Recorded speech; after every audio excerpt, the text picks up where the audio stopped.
So I've come to Long Eaton to talk about the story of these two young, remarkable Scottish architects, but we can't come here without talking about the story of Long Eaton and why it mattered in the 19th century. Yeah, and trying to find out why they came here.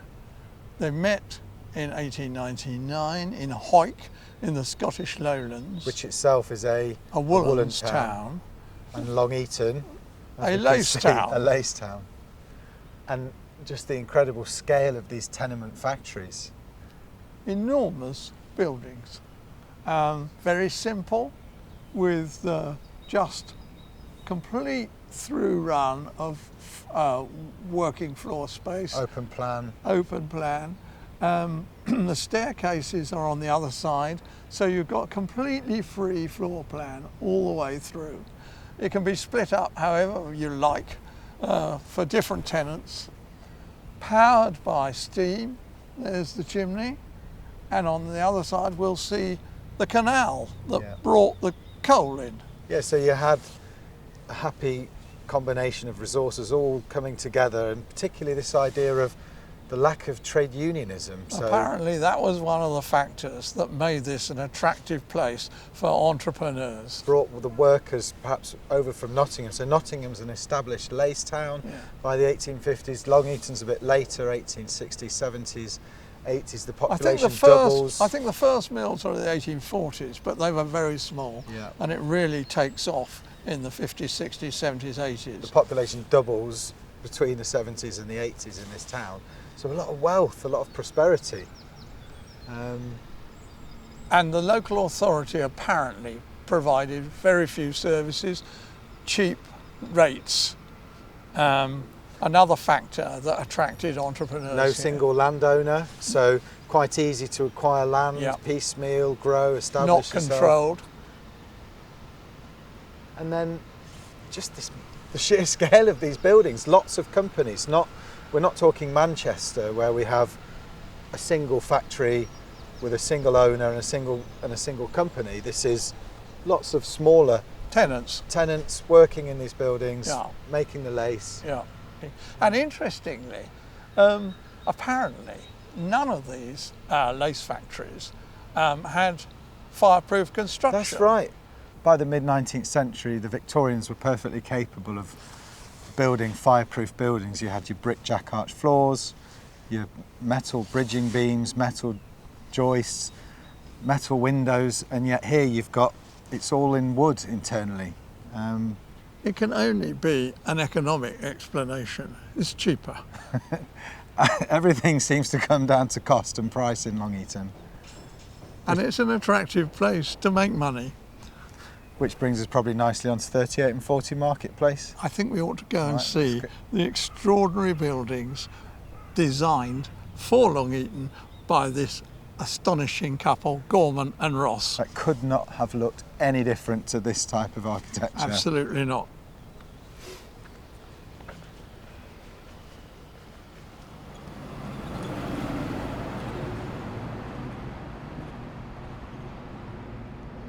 So we've got to start with these two buildings. They're first buildings in Long Eaton, 38 and 40 Marketplace. 38 came first in 1903.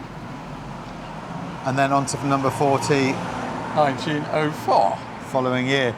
And they just look like UFOs that have landed from outer space. I mean, how do you even begin to describe this architecture, these buildings? People in Long Eaton must have thought they were like things coming down from space. I mean, they're so extraordinarily different to anything here. If you compare the first one with the building next to it, which is kind of standard East Midlands Victorian Edwardian building, look, I mean, it's just staggeringly different, isn't it? And that's the thing, you go to a town like Long Eaton, other provincial towns, you see your Gothic, your classical, your eclectic, maybe some arts and crafts and Art Nouveau, but this doesn't fit into those categories. No. It's extraordinary abstract shapes. Look at those brick turrets with those projecting blocks contrasting with the red brick. It's a wonderfully bizarre and I think delightful composition. Yeah, and commissioned by a speculative developer that we need to know more A about. speculative developer, Wallace, who was an associate of a very iffy financier, Hooley, who ended up in prison for fraud. And you're thinking, what was their incentive to bring them down here from Scotland? Can you come and design me some buildings that are going to blow the minds of the local people? If only we knew the real story. I mean, persuading a speculative developer to spend that kind of money when he didn't actually have to. But if you go round the back, it's as cheap can be. And you see why it's speculative. It's a Queen Anne front and a Mary Anne back. Yeah, absolutely, yeah. Well, frankly, this is hilarious, isn't it? I mean, you couldn't get a bigger contrast, could you? That beautifully, carefully considered composition. But I wonder if this is Clarence Ross and the front is James Gorman. Well, perhaps this is the time to introduce the idea that there were two architects with different levels of ability. Well, completely different abilities in terms of design. I mean, doubtless they were both very competent technically, but if you look at Clarence Ross's buildings, The theatre. they are so totally different. I mean, James Gorman was one on his own. I mean, he was just quite different. And looked back to, I think, his time when he was influenced by Mackintosh in Glasgow. Yes. So studying at the Glasgow School of Art at the same time. Both in Glasgow. They were both in Glasgow for the same 2 years. They crossed over for 2 years. Yeah. I think they must have known each other. But even if they didn't know each other, Mackintosh's work by then was being extremely well publicised in the journals, as was Albrecht's Viennese exhibition building, which is the root inspiration for all this extraordinary design that Gorman was going in for. But if we look back at this, it tells you about a speculative developer, doesn't it? This is the spec developer. Did he somehow find a link to these two architects who were capable of achieving something extraordinary on the front, and then said, look, at the back, couldn't care less, could not care less, knock it up. He may have designed something nice at the back, and then the developer says, I'm not going to pay for the front and the back. Looked at the costings and thought, forget it. Just cut it all. And then they start with 38. You've got a lock-up downstairs, officers above. And then the developer gets them to build another one, equally bizarre. I mean, in fact, rather more decorative. Would you say? And more expensive, probably. But that was not speculative. That was for the Midland Counties Bank. Which is an established institution. Yeah. But they're thinking, I want some of this. Yeah. I like this wacky design. They must have thought that, mustn't they? And of course, that wonderful bank facade. I mean, how many banks have got a facade like that? Yeah. And of course, number 38 had a shop front very, very similar to that, which tragically got butchered when Sketchley took it over. It's a very 1960s thing with the marbling, isn't it?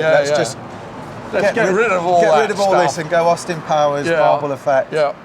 And the turrets, that's rubbed brick. That's not something easy to do, is it? That's a difficult. That's real skilled craftsmanship. You're having to rub the bricks, shape them into soft red bricks shaped to that extraordinary phallic shape.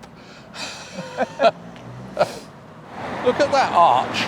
Do you see how it actually curves in at the bottom? Inwardly, yeah. It's slightly Moorish. I mean, it's really oriental.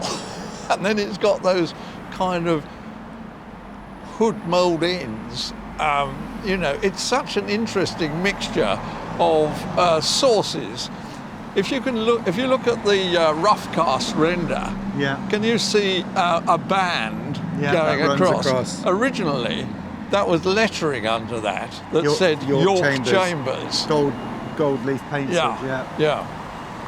Then you come down and you've got this nice Oriole, double Oriole window with the lattice work. And the lattice work, that's something which is repeated Something throughout that's their work repeated in Long throughout. Eaton. Absolutely, it's one of their motifs. And then these turrets, have you seen anything like that anywhere else? Well, I can't think of one. Another example. The Michelin building in London? Certainly perhaps? nothing in Derbyshire. Yeah. One of their repeating motifs is a contrast between tight detail and then blank walling. So you get that in the turrets, don't you? You know, those projecting blocks beautifully contrast with the simple red brickwork. Yeah. And then it's repeated on these slit windows. Okay, and then let's go on to 40. So they're happy with number 38. They've blown the minds of the locals. Yeah. The locals. So we want some more of this, the developer says. Let's keep going. Yeah. So, Now, Swiss chalet at the Well, top? it could be Central Europe, couldn't it? I mean, it's not Long Eaton, certainly.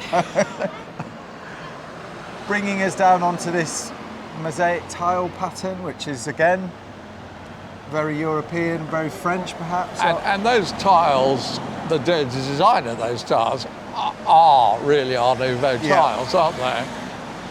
And then you come down further, you've got the repetition, which is a nice feature of their work, with these semicircular Oriole windows. Yeah, quite narrow.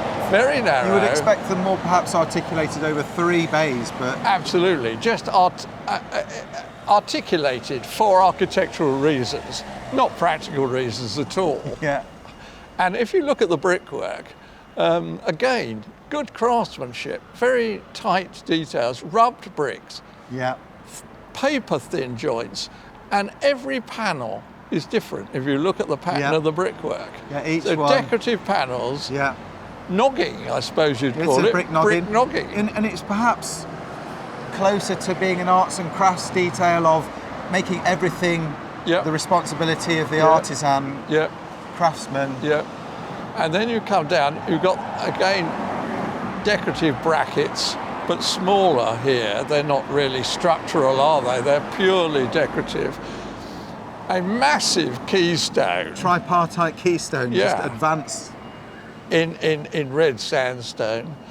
Very pretty little decorative window over that smaller keystone over the door. And then you come down to the sill and you look at the charming detail of the profile of that with every single bit of this composition is done with such confidence and originality. You need the stonemasons as well for that. You need good craftsmen. That's the other thing we forget. It's all good, the two of them drawing these buildings, but they still had to find the craftspeople, and they had to act as a clerk of works to oversee this work. Absolutely. They'd need to be on site a Monitoring, lot of the time. supervising. They'd have to be. I bet they didn't have a clerk of works. I bet they were their own clerk of works. Well, we're going to think about that more at the library as well, aren't we? Because one of them's off by then. Yeah, so. quite. And all this done in 4 years. They've arrived, they've set up their practice, they move into there, and then they design this one. And in 4 years' time, he's off. Bye-bye, off to Malaysia. Long Eaton.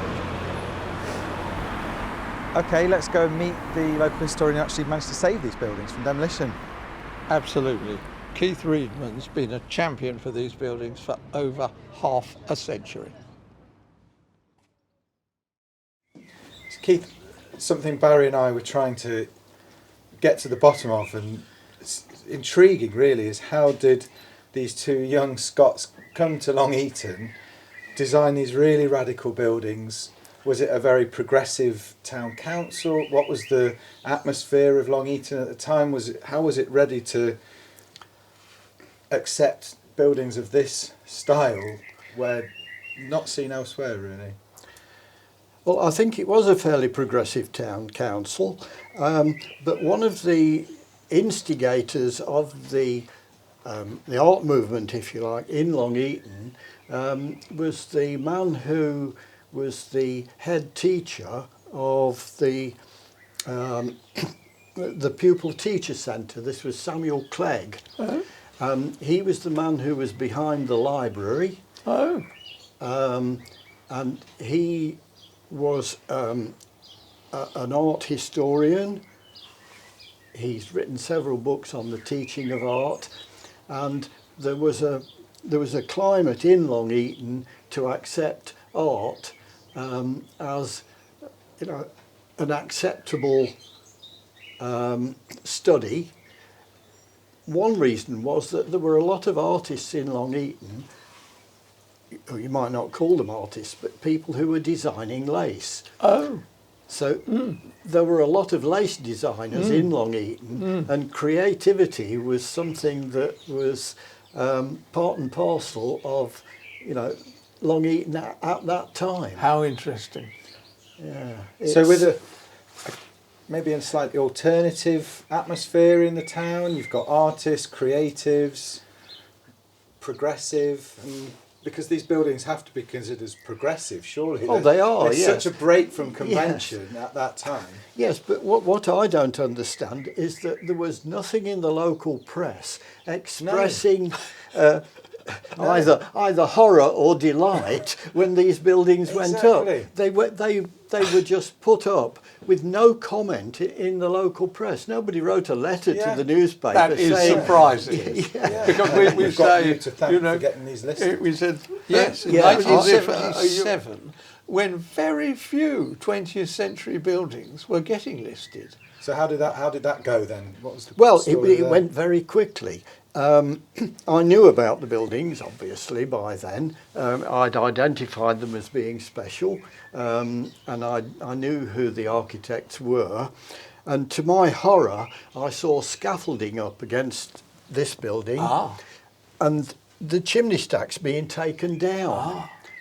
And I thought, those tall chimney stacks are a feature of this building. Yeah. So I immediately took photographs of them, of both buildings, back, front, side and so on, sent them off to... Department of the Environment in those Department days. of the Environment, yes. And within a week or so, they'd been spot listed. Wow. Really? Yeah. And did you have to give the backstory? No. These young architects? No, You just said... No, I just said, you know, these buildings are being vandalised or destroyed or, you know, altered out of recognition. And they were listed very, very quickly, within a week or so. So someone in the Department of the Environment recognised. They did, yes. their significance. And what happened was that all work stopped on the site. They had to stop work on the site. Got a very angry owner. And the scaffolding was up there for months and months and months. That seems to be how it goes. The buildings get listed and then the developer angrily leaves the scaffolding up. Anyway, the chimney stacks didn't have to be rebuilt because they'd been taken down before the listing. Yes. So the chimney stacks are still shortened, but they did put the chimney pots back on again. Right. Yeah. And they eventually took the scaffolding down, but they left one little tiny bit of scaffolding, I think, on number 38, between two pieces of timber, and it was there for years and years. And years. We've come round to look at these plans, these Gorman and Ross plans, and then into your garden, and we've got even more Gorman and Ross reclaimed salvage materials here. What we're looking at here? Well, the blue bricks are all specials. They're off a chimney head that was on the Oakley Mill factory. It was very decorative. It incorporated these white glazed fire clay blocks, which wasn't a particularly good idea, I think, for a chimney head, because it wasn't very long before they became black with the smoke, and even though I've tried to clean them, the smoke stains are still there. And it's a motif which is actually repeated on 38 or is it 40 marketplace? Yeah, as well? on number 38, the turrets there have got similar projections in blocks made of the same material, but they've stayed white. Incredible. Genuinely, we came round to look at these plans. We had no idea you've got half of Gorman and Ross's demolished buildings in your back garden. Yeah. So we've come from the other end of town, 38 and 40 Marketplace, and a very different building, same architects again. And here we have their masterpiece, the Carnegie Library. It is Look their at that, masterpiece. isn't it fantastic? It is a masterpiece. So I think one of the joys of this building and 38 and 40 is the lack of understanding and appreciation of this building. The listing description, the understanding of these buildings is Art Nouveau, but it's more than that, isn't it? I believe it's directly influenced by Joseph Olbricht's exhibition hall in Vienna of 1898, the iconic Viennese secession movement building. And James Gorman, he could even have been there. He could have even been to visit. Well, possibly, but we know that Charles Rennie Mackintosh went there because in 1900 he was invited to exhibit in that exhibition hall. And of course, we know also that Gorman and Mackintosh were in Glasgow for 2 years at the same time. and I'm sure, well, I'm pretty sure they must have known each other. Well, I like that almost certainty, because these buildings are not well researched enough, are they? No. The listing descriptions do not form those parallels with. No, I mean, the listing descriptions talk about Art Nouveau, but I mean, there are Art Nouveau details here, but I believe this is Viennese secessionist. So you can imagine a couple of opportunistic young Scotsmen think, I know, secessionism, let's bring this to Long Eaton. About the same time, J.M. Barrie, who wrote Peter Pan, had written a play called What Every Woman Knows, in which there is a wonderful line: there are few more impressive sights in the world than a Scotsman on the make. These were two Scotsmen on the make. And young. 23. Gorman 23 when he arrived here, Ross 26, setting up in practice. And this is, of course, 1906 when it's completed. We don't know when the design started. Well, that's another story in itself, isn't it? Because by 1906, Gorman, who designed it, is gone. He'd been gone 2 years before. He went in 1904. Bye-bye, I've drawn you this library. I'm off to Malaysia now. I've got a nice job in the sunshine. He emigrated to the colonies, to British Malaysia in 1904. Clarence Ross is left holding the baby. Here you go, I've designed you this wonderful abstract building. I learnt about it from Mackintosh, who learnt about it from the secessionists. You now need to oversee the completion of this building. Which he must have done very faithfully, because all the details are beautifully executed, aren't they? So again, acting as clerk of works, on site, supervising. I think he must have done. Yeah. And we know from a newspaper advert, a local newspaper, which advertises the call for tender for the contractors to come and build this project. And they're still Gorman and Ross. So Gorman's saying to him, look, we'll still by name, we're still trading. Practice is still operating after Gorman's cleared off. And so Carnegie funds this library and is quite happy to go radical. And quite happy to pay for a highly decorative building. Yeah, exactly. It's not your conventional red brick library at a cheap cost. I mean, some of these details. And this is very nice all the way round. There's no nasty back. This is seen through from start to finish. So you've got this lovely eaves band of beautiful turquoise mosaic all the way around the building.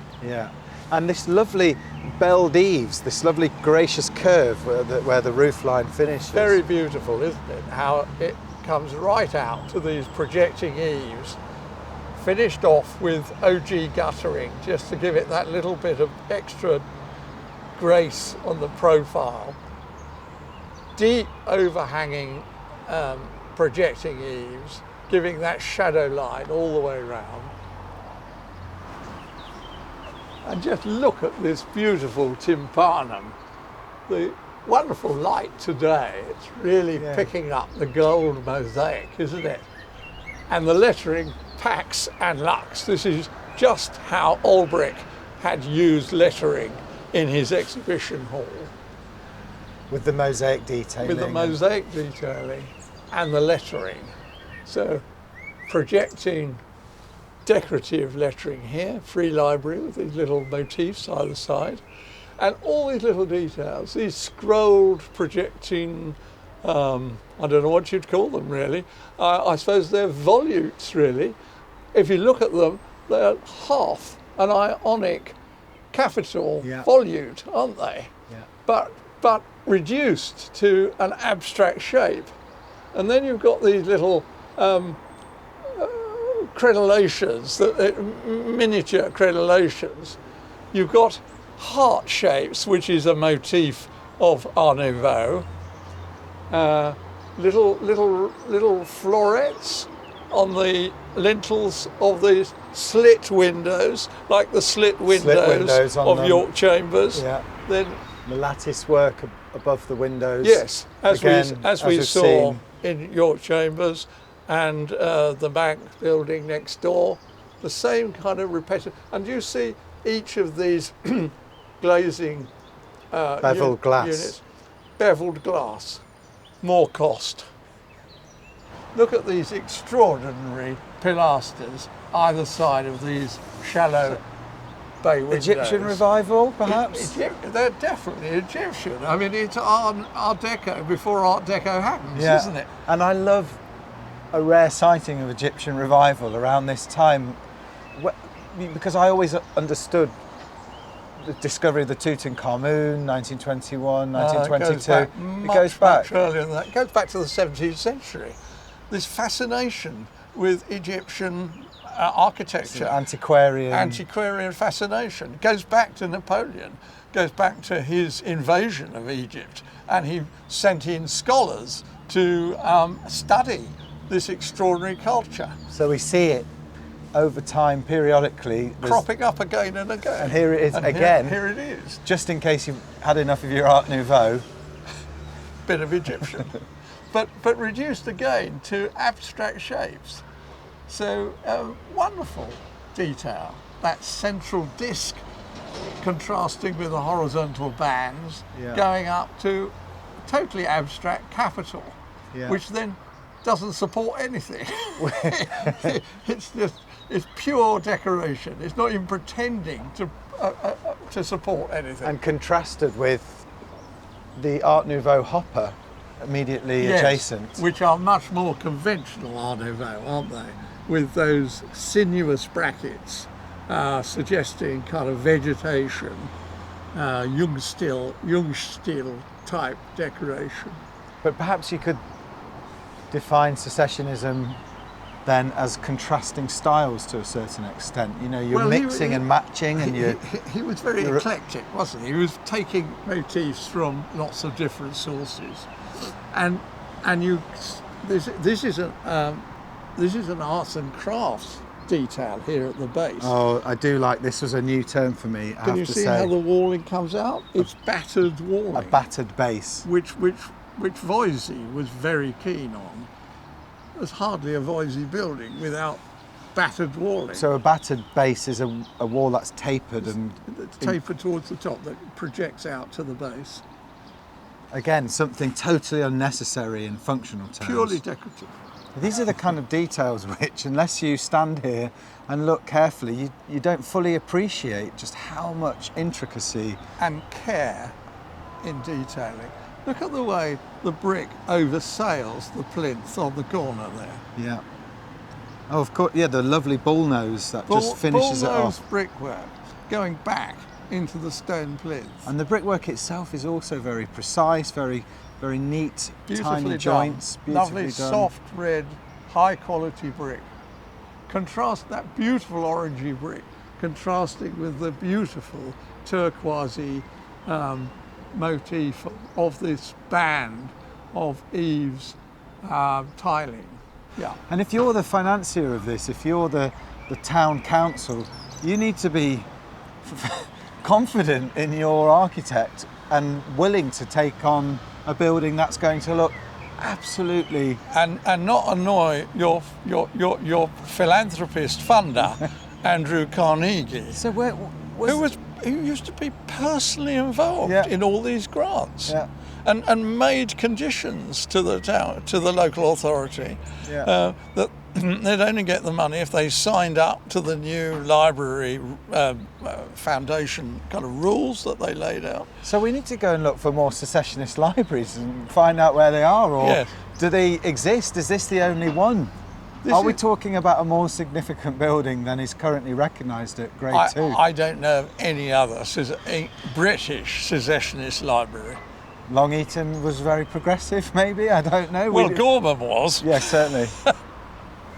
So it's time to say goodbye to Long Eaton and these beautiful buildings, but we've got Keith Reedman to thank for the fact they're still standing here at all, right? Before we go, we must pay a debt of gratitude to Keith Reedman, who got all three buildings listed in 1977. It was very unusual to get 20th century buildings listed in 1977. 38 and 40, submitting them to the Department of the Environment. And the library. And the library perhaps stood a better chance of listing, but those were under threat, right? 38 and 40. Well, they were already being spoilt by insensitive alteration. 38 York Chambers had lost its shopfront by then. Yeah. Sketchley's had ripped it out and put that awful new one in. So somehow managed to convince them to save the buildings, to list them, and perhaps listing this, it may have stood the test of time, but it hasn't suffered any of those horrible accretions that you might have found in the 80s and 90s. No serious alterations.